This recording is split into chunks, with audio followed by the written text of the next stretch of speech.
Hello everyone, thank you for joining us on this edition of the Primetime Newscast on Equinoxe Television, live from our headquarters in Cameroon's economic capital, Douala. I am Babla Jonathan. In our top stories in this edition of the news: cholera resurfaces in Cameroon's littoral region. At least 1 dead and 10 cases have already been recorded. We'll bring to you updates on that in this edition of the news. And out of the country, leading opposition leader in the Republic of Congo's presidential election, Brice Parfait Kolela, dies, and at least 38 other persons are reported to have died in violent attacks in different localities in Niger.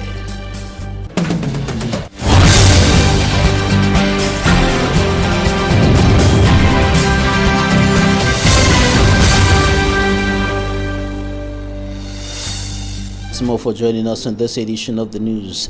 One person has been reported dead of cholera in the littoral region of the Republic of Cameroon, and at least 10 cases have already been reported as the cholera epidemic resurfaces again in the littoral region of the Republic of Cameroon. And we talked to some health officials. Immaculate Fogwe compiled this report.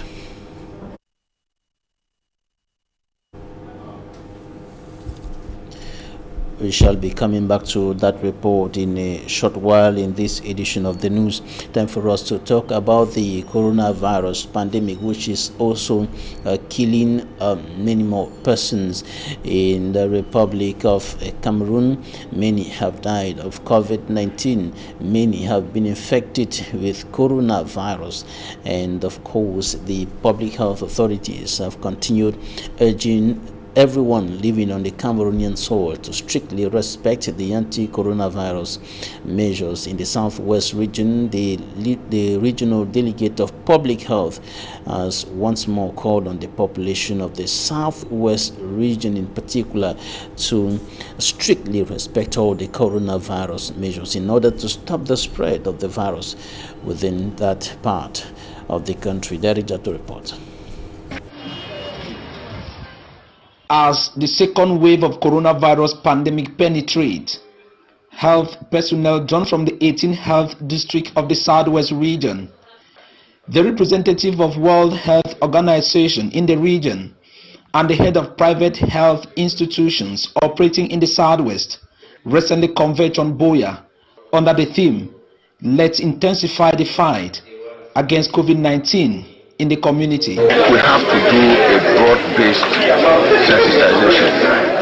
We have to do a proximity sensitization to bring back everyone to where we were about August, September, when the pandemic we thought the pandemic had ended. And this is the picture on the field where the real battle is. You put on a face mask each time you are traveling. There are many people here. We don't know what can happen. So we are just appealing. You don't have a face mask. Where's your face mask? We are at mile 17 bus station, and Echo Charles, president of this mile 17 bus station, is bent on seeing that his park is not a contamination arena. Our bus station is a transit point where we have so many persons who are coming in and out of Boya. So we are sending a very strong message that the disease is in the distance. We are appealing that we should put on a face mask, we should learn to continue to washing our hands.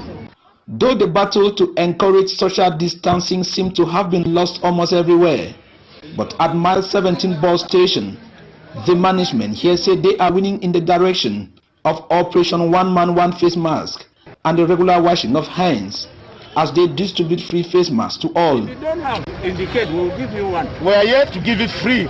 You don't pay. You don't pay. Huh? If you don't have, just indicate. If you don't have it, just indicate. My brother, what is yours? So we are distributing this mask for you. Have it. Put it on. I thank the president of the park and the people. Do what they do. Concerning the coronavirus and the sensitization on our minds, it's good what they have done. I'm very happy about it.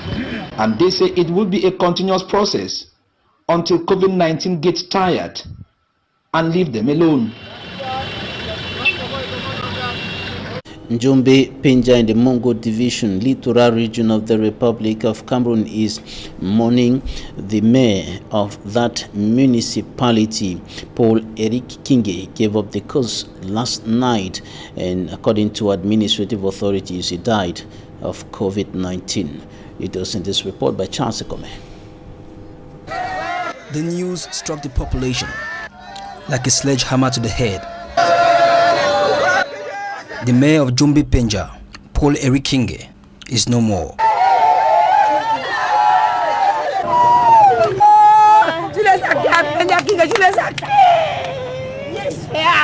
He died on Sunday night, breaking Monday morning. According to administrative authorities, he died as a result of COVID-19. The information is difficult to be assimilated by the common man, and it is even more difficult for the family of the deceased and his close collaborators, who saw Eric Kinge not only as a leader but an icon. Je suis fini seulement. Moi je suis fini. Parce qu'on a lutté sur cet enfant là des années. I am horrified because they have been fighting our son for so many years. We knew our son was going to develop our town. He was supposed to tar the road from Bonangam up to Njombe Penja. We are dead because we are never going to have another son like him. Jusqu'à Njombe pour arranger la localité de Njombe Penja. Nous sommes finis. Nous sommes vraiment finis. On ne peut plus avoir un enfant comme lui. On est dans le feu. Paul Eric Kinge already embarked on a quest towards realizing so many projects. The hope of the people has fled away to an unknown destination. For his close collaborators, the pain is indescribable.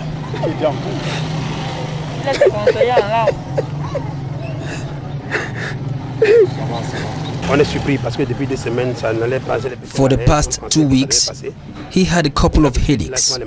We thought he was going to be fine because he usually has these headaches. To our greatest surprise, we heard of his death. We are shocked because Njombe Penja still has a lot of problems, and he is the one who could fight for this town. A few hours later, after the death of this renowned political figure, the divisional officer of Njombe Penja sealed the deceased mayor's office, which was opened earlier that morning by his niece, who collected some of his important documents. The DO later held a crisis meeting with forces of law and order, deputy mayors, and some family members of Paul Eric Kinge. In the course of this meeting, he urged them to take certain dispositions by burying the deceased within a 48-hour time frame with not more than 50 people present for the burial. The community of Njombe Penja will have to mourn their mayor with strict respect of barrier measures vis-a-vis the coronavirus pandemic, which took this political figure to his early grave.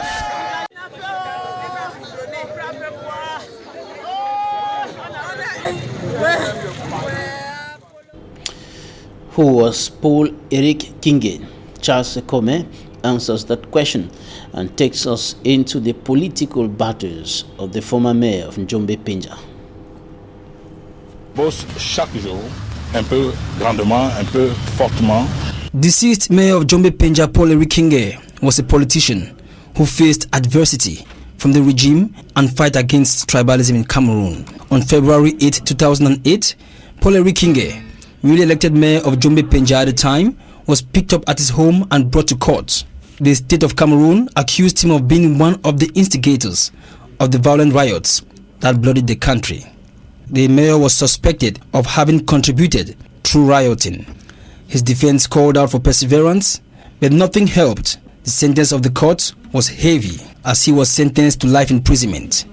Nearly 8 years later, after a long and painstaking judicial process behind bars, the Supreme Court overturned the judgment to the great satisfaction of Paul Eric Kinge. He had benefited from a decision at the United Nations to repair the fault of the government, which was supposed to pay him 4 billion francs CFA. Eric Kinge was also shortlisted because he took up the cause to defend 1,500 Bamileke families threatened with eviction in Njombe Penja. For Mr. Kinge, the Cameroonian is at home everywhere he is. The Bamileke is therefore at home in the Mungu division. Paul Eric Kinge based his life on moral, ethical, republican and patriotic values. He is radically opposed to all forms of justice and social inequalities. For Mr. Kinge, the refounding of Cameroon passed by these values. It is among others for this reason that he accepted on June 4, 2017 to be invested at the head of a political party for humanitarian purpose, the Patriotic Movement for a New Cameroon, MCPN, whose motto is Cameroon First.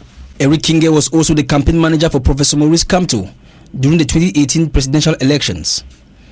In January 2019, without having demonstrated, he was arrested and imprisoned in Yaoundé, where he spent 9 months in the same cell as his former ally, Maurice Kamto, from whom he had already disassociated himself. On his release from prison, he appeared on several media, shooting red balls at the president of a CRM political party, who refused to go for the legislative and municipal elections of February 2020. Eric Kinge later presented his candidature for the position of mayor of Djombe Penja with his MPCN party in the last elections, where he emerged victorious, taking over this office 13 years after his first term, which he was unable to complete due to his detention. Barely a year spent at the head of the municipal executive of Djombe Penja, Paul Eric Kinge finally kicked the bucket at the age of 55.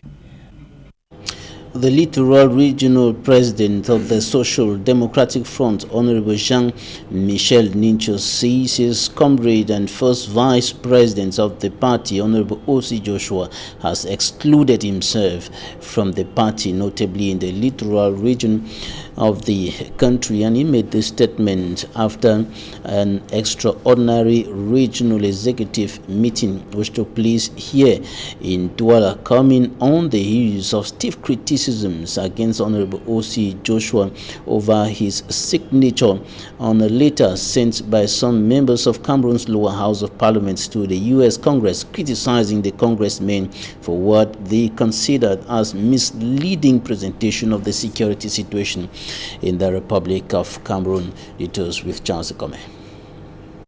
After the resolution of the National Executive Committee of the Social Democratic Front asking First Vice President Honorable O.C. Joshua and others to withdraw their signature from the controversial letter to the U.S. Congress, the littoral branch of the party completely dissociates itself from what it qualifies as cohabitation of the ruling Cameroon People's Democratic Movement. During an extraordinary regional executive committee meeting, Littoral Regional President Honorable Jean-Michel Ninche condemns what is considered as an attempt to portray a bad image of the party by his comrade, Honorable O.C. Joshua. Nous nous sommes réunis aujourd'hui pour nous désolidariser de manière fondamentale. We are united here to make it clear that we have never and will never be allies of a CPDM political party. Jamais une S60 du RDPC, like our comrade is trying to do. According to Honorable Jean-Michel Ninche, Honorable O.C. Joshua is no longer a militant of the SDF in the littoral. Qui s'est mis lui-même en dehors du parti. Ça veut dire que he excluded himself from the party. That means he is no longer a militant of littoral region because he violated the laws of the party. C'est pas un conseil de discipline. It is not a disciplinary council. We just took note of the fact that he has excluded himself from the littoral branch, and we will transmit that to the National Executive Committee. Honorable Joshua O.C. says that the Regional Committee for the SDF in the littoral region doesn't have the competence to debate or question issues concerning members of the National Executive Committee, NEC. He adds that he was not invited to that meeting to give his own version of the story. Economic experts say Cameroon and French African economies are established on dependence instead of independence, which is needed to take the countries to emergence. And this, according to economic experts, is a major problem hindering the country's growth and development. For me, Armstrong Sander has more. Cameroon and all the other French-speaking African countries are not among the top 10 African economies, according to the most recent reports from the World Bank. A dishonorable economic position which, however, does not surprise some economic experts in Cameroon. For me, it's obvious. We have our tertiary sector, nothing has been developed. when you take the woman that is producing the banana of Cameroon, which is one of the best in the world, that woman that produces it, how much does she get in the pocket? She gets at most 1/20 of the value of that banana sold in the shops in France, sold in the shops in England.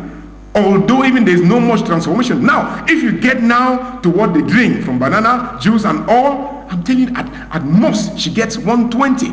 So money does not come out from the primary sector. The primary sector is good. It's wonderful. We are gifted of that. The problem, according to Tagia Pascal, goes even beyond the poorly developed secondary and tertiary sectors. We've been trained to consume. We have one of the best consumption society in the world.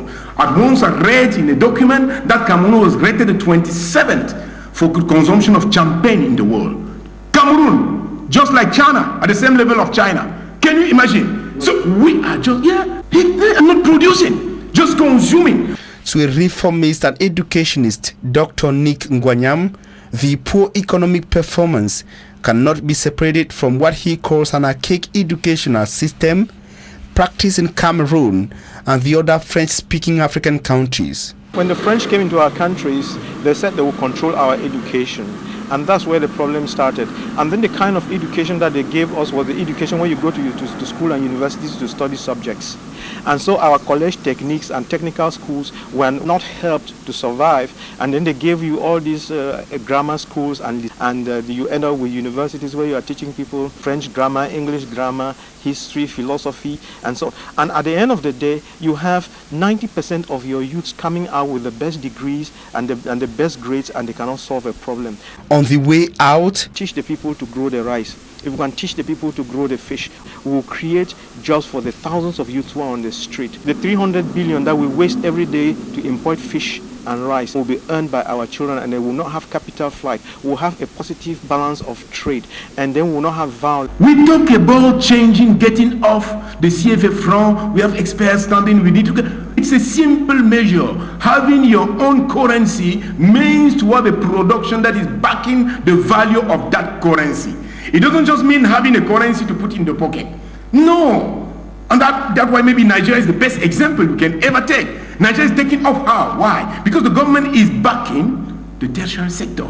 Both experts agreed that the much advocated currency change in French-speaking African countries must be backed by a strong economic fabric constructed on homemade, home consumption and exportation.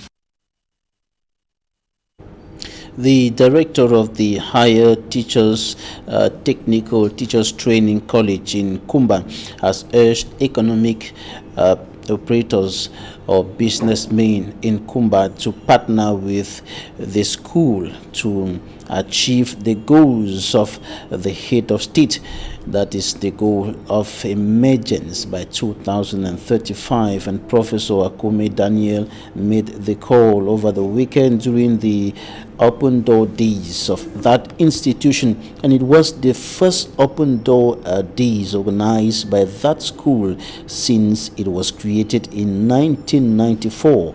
HTTTC is part of the University of Boya. Let's now listen to the director of the institution in this extract selected by Smart Jikan Gabriel. Is what the country is yearning for.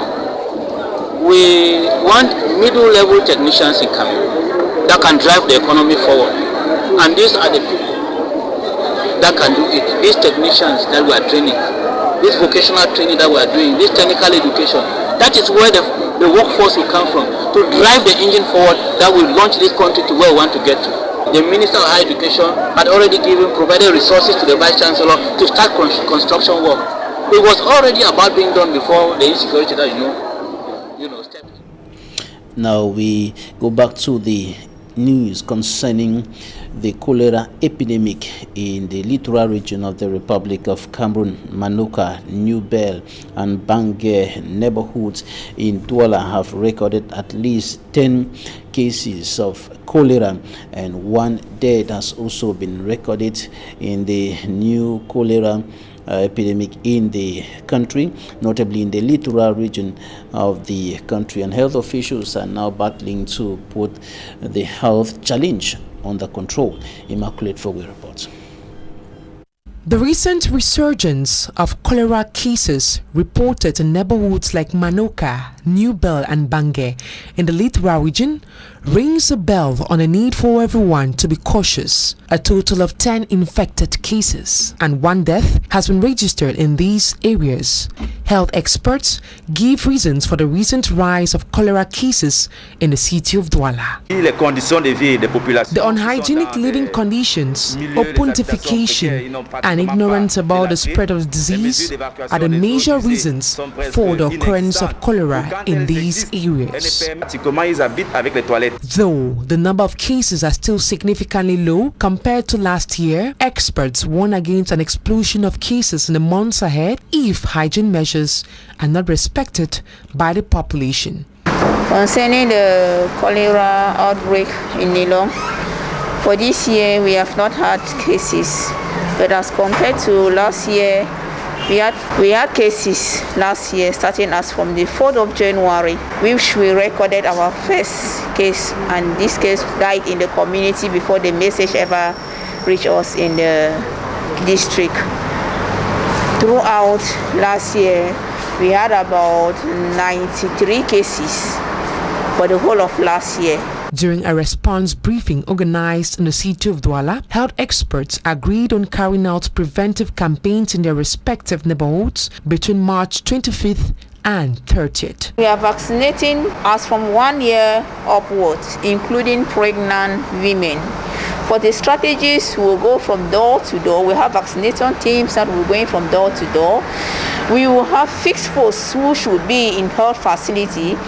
For the moment, we have chosen a government integrated hospital. Though vaccination campaigns against the cholera epidemic has been highly resisted by a good number of persons for fear of being vaccinated against COVID-19, convincing strategies were adopted. We, the supervisors, we organize ourselves. When we go to each junction, one person is going to bring the vaccine to prove to them that actually we ourselves, we can take it. It is not something against COVID, because their fear was that they are giving them COVID vaccine in the form of cholera. The population have been urged to seek immediate medical care if they develop severe diarrhea and vomit. Now, out of Cameroon, leading opposition leader in the Republic of Congo's presidential election, Guy Brice Parfait Kolela, dies less than 24 hours after the elections. Kolela was hospitalized on the eve of elections and died of COVID-19. His campaign director, Christian C. Rodrigue Mayanda, said he was being taken to France for treatment. He added that Kolela died in the medical aircraft which came to get him from Brazzaville yesterday afternoon. Early, a family member said he was receiving treatment at a private hospital in the capital Brazzaville after contracting coronavirus.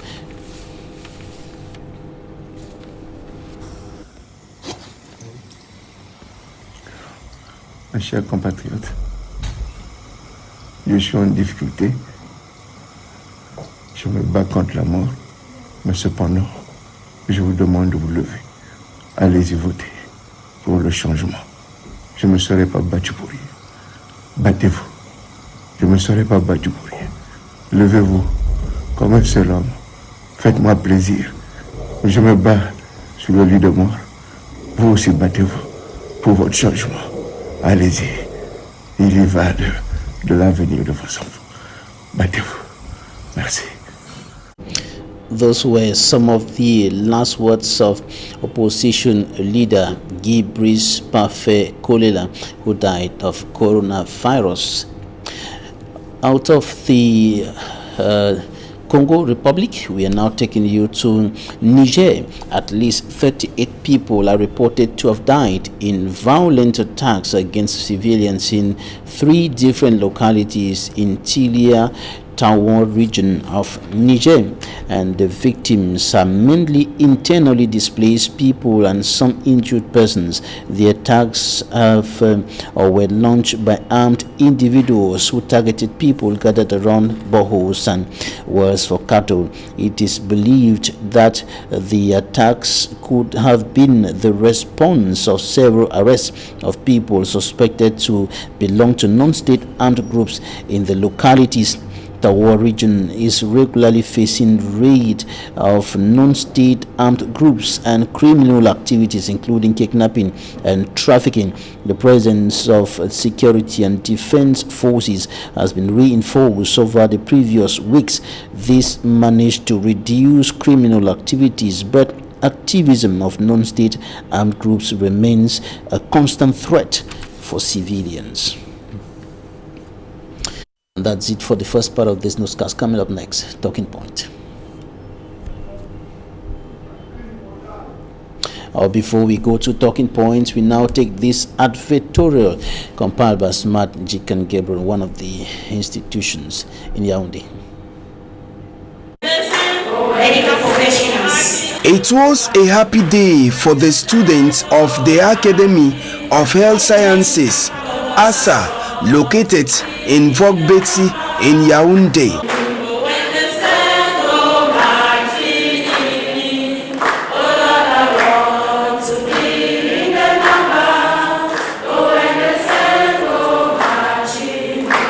They have come to the end of their training at the institution that trains assistant nurses, laboratory technicians, state registered nurses, and offering a degree program in nursing. The Academy of Health Sciences is well disciplined, and that is why we are having good results. The discipline starts from the first day, and the children are given their programs. We make sure we exhaust the program of the school. We make sure the children are given all the lessons theoretically, and they do practicals. That is why we have enough and even more than enough materials and equipment in the school, because they practice in the school before going for their clinicals. Several speeches characterize the end of course events in ASA. De faire en sorte que même dans votre sommeil, que vous ayez cela en esprit. But the high point was the taking of the Florence Nightingale oath by the students.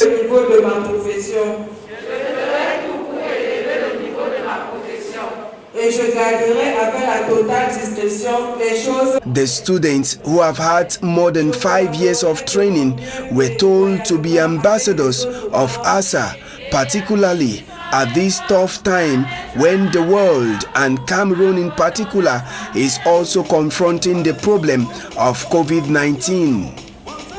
The Academy of Health Sciences, which is training its students in both English and French, recorded outstanding results in national examinations.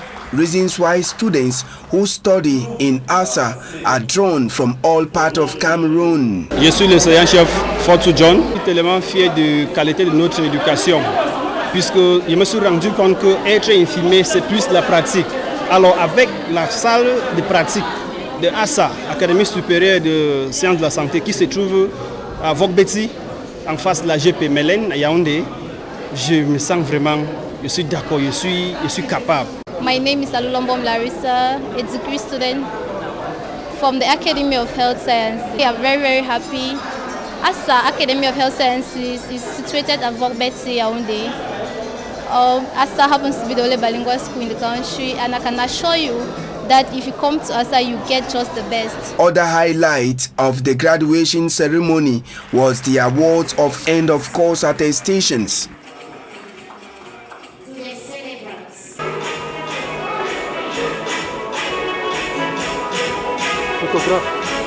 The graduation ceremony of the Academy of Health Sciences was graced by the FUPFAP creator, Yangono Disut, that forced the graduating students to display the other side of themselves apart from being future nurses and laboratory technicians. Students of the Academy of Health Sciences in the nation's political capital Yaoundé told to shun tribalism and other ills in the discharge of their duties. That's it for the first part of this newscast. Talking Point comes up next.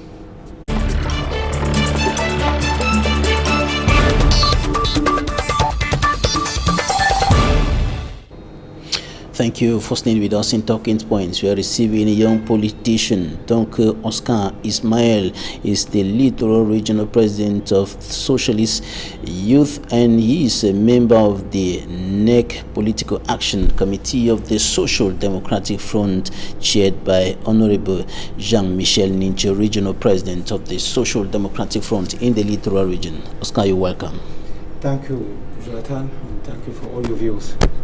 Right. Over the weekend, an extraordinary executive meeting at the level of the region took place, and after that meeting, the regional president said that one of your comrades, top member of the party, first vice president, Honorable O.C. Joshua, has excluded himself from the party, has ousted himself from the party. What should we understand by that? Yeah.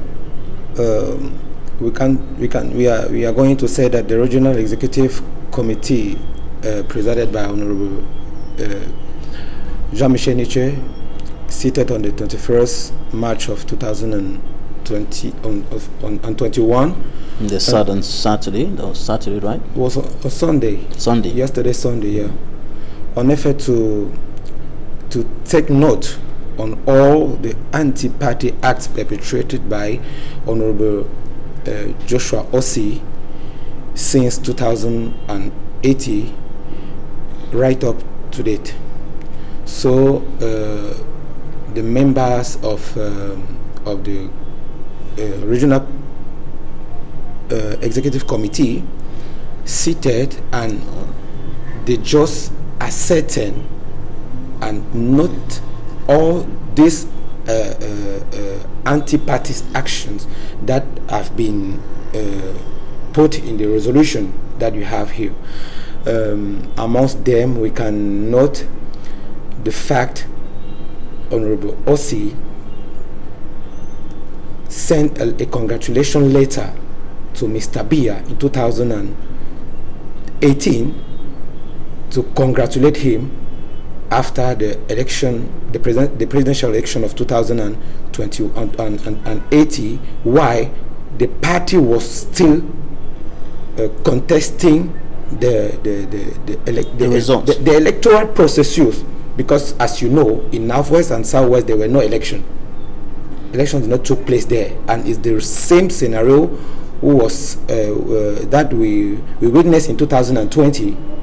They were obliged to come back to this election in the North and Southwest, and even though we still have same result. So and he have a behavior, behavior against the NEC resolution. Why we as militant, we don't have the right, or we don't have quality to come over a NEC resolution. The Regional Executive Committee sat yesterday, Sunday, and observed these things. And you're talking about a letter of congratulation to the head of state. Isn't that a Republican act? Is it a crime to congratulate the head of state for his victory? You know, at that time, to the National Assembly, SDF was having a parliamentarian group, and the parliamentarian group seated and decided not to go there. That they will not participate at that ceremony.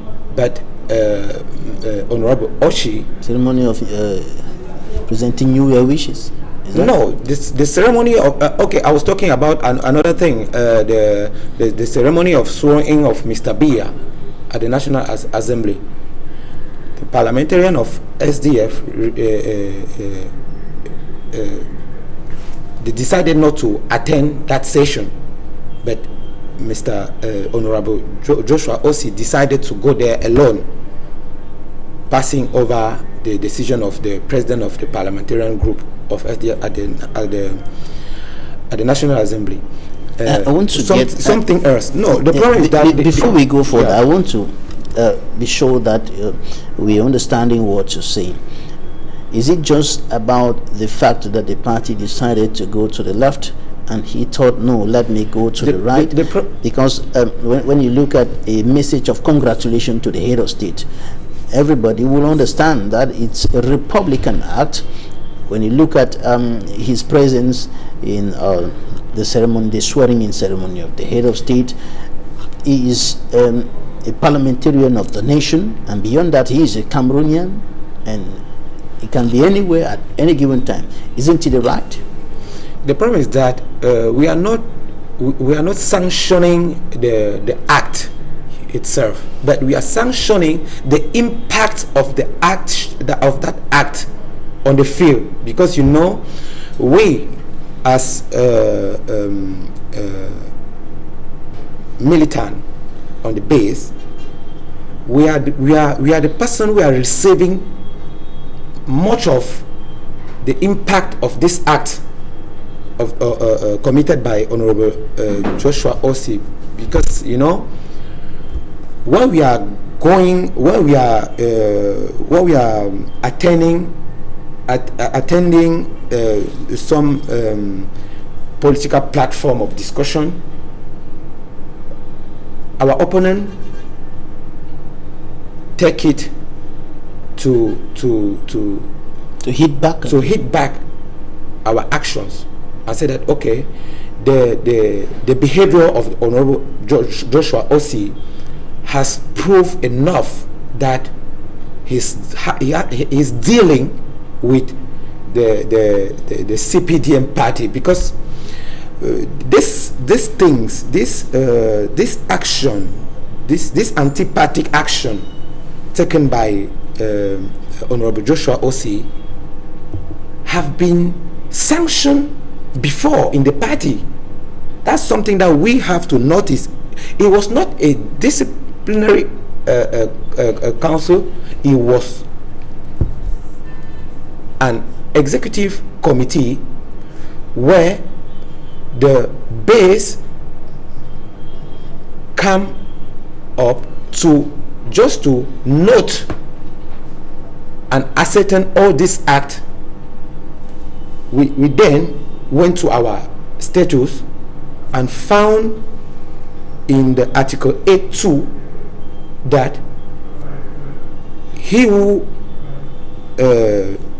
come over the parties, the party internal rules and regulations, and who will expose himself to that article show, because you know this Article 8.2, let me tell you something, because people have to understand this Article 8 in our status was implemented by the founding fathers of SDF to protect the base, because all the anti-party act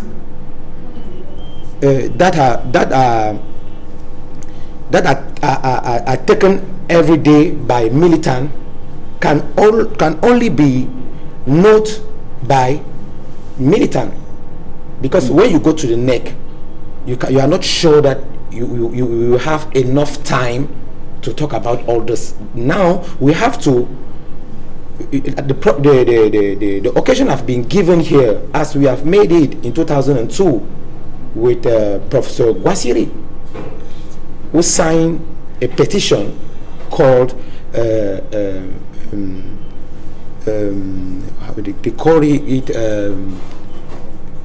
Peace Act, with some CPDM members, and the regional committee of regional executive committee of Northwest just noted that that act is out of our rules and regulation, and they apply to Professor Ngwasiri, who was at that time the president of the councillor committee of the NEC.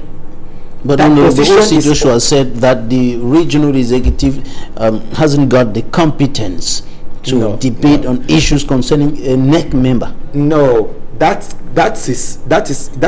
concerns disciplinary council.